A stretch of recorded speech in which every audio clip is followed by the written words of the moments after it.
Hello and welcome back to Victoria, the 1989 Ford C8000 truck. We got this and it came with a couple extra non-factory installed additions, like this on the window crank here because the spline is all chewed up. And then this is where the door release lever is supposed to be that was laying in the glove box. So until now we've had to reach outside, roll the window down with this fancy pair of imitation vice grips, roll the window down, reach outside, push the button.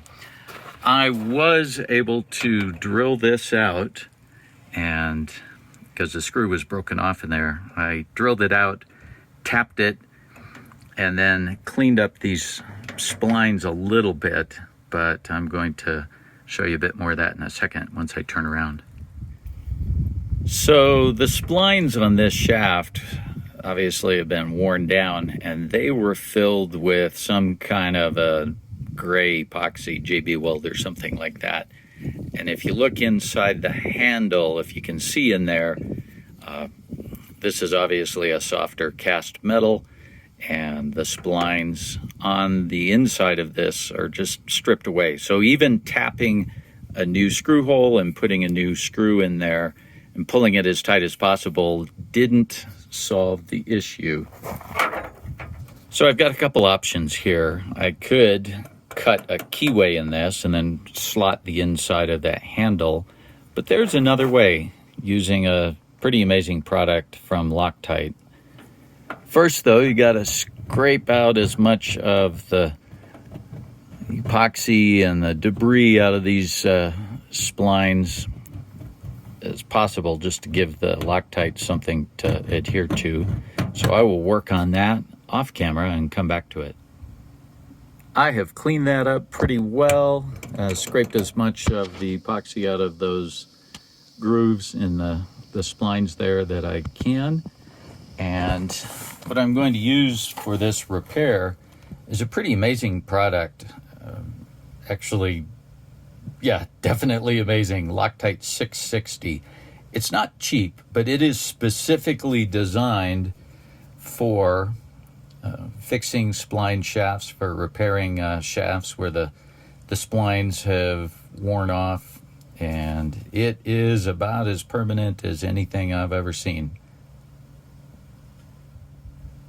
I have taken the cap off this, and that's not a problem exposing it to air, because unlike most adhesives where once it's exposed to the air it starts to cure or dry, the Loctite products actually, I think it's called anaerobic, they actually cure when they are deprived of oxygen. I have no idea how, but it's pretty incredible. So when you put Loctite on the threads and then you seal up the nut and bolt connection there and lock those threads tight, that's what creates the airtight conditions, and the Loctite cures.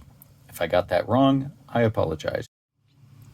This Loctite 660 retaining compound is essentially the same in the way it reacts. So once you put it in a joint and then tighten it up to the point where oxygen can't get to it, then it starts its curing. And this is absolutely permanent, super strong stuff.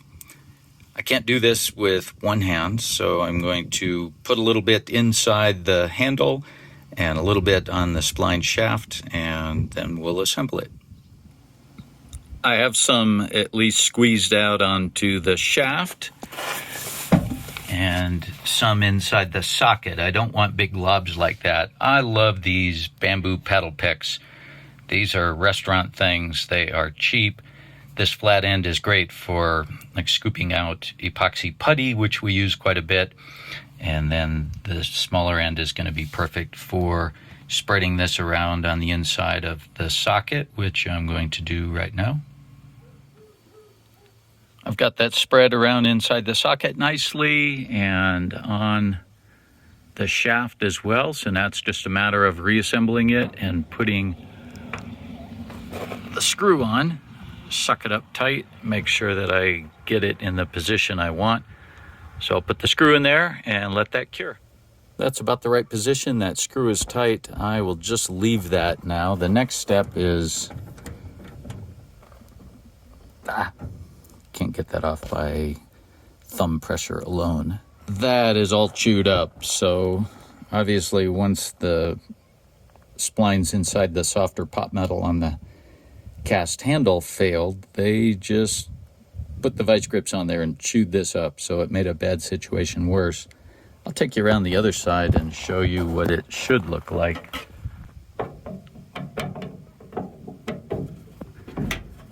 Oh, some trucks, some vehicles have a clip in there, some have a screw on the end. This one has a screw on the side. It goes into a little ring in the shaft. That's what it should look like. I'm going to replace both knobs, both crank handles, just because this is the original one with the white, and I was able to find these Ford ones as a set, a pair with the black, and I kind of want them to match, and I'm not trying to be absolutely correct. So we'll swap this one out on this side and then go to the other side and do the same thing with the Loctite 660. I am doing the same thing over here. I've put the Loctite 660 inside, and I'll just use my bamboo paddle pick to spread that around. And I will put some on this nasty gnarly shaft and tighten that on. One thing I forgot to mention, and maybe just because I'm a freak and this makes no difference, but on an old vehicle like this where it's really easy to roll the window up and down, I like to put the handle in a position so that the weight of the handle is actually helping hold the window up, so that if the handle's rattling down, it's not unrolling your window. I don't know if that makes sense. I don't know if it makes a difference. So anyway, I threw the vice grips back on here just so that I can check the rotation. I did that on the other side over there. So that handle, if it were to vibrate down more, actually would tend to roll the window up. So I forgot which direction to go. So I gotta go this way to roll up. So I kind of want the handle down this way. All right, that is it. It's tightened on there. I'm going to let that cure before I mess with it. Obviously, there are a couple different ways I could have done this. I could have cut a keyway. I could have taken this screw out and marked where it hit the shaft and drilled a hole and put a longer screw in, or put a roll pin or something like that. But this is a very permanent solution, and I think will work really well. I am missing a screw here because there's a captured nut behind there that is missing. So I'll have to get inside the door here and reach up in there. And then I'll also fix this part where it's busted. So I'll take that screw out, weld that crack, and maybe put a little backer plate on the back. But other than that, this should resolve these. I can open the door without having to roll the window down, and I can roll the window down. Twofer. Well, I want to wrap this up. After letting this cure, this door handle is super tight. I feel confident that it's not going anywhere. I've been using it for about a week, and it's on there tightly. That would have just rocked forward before.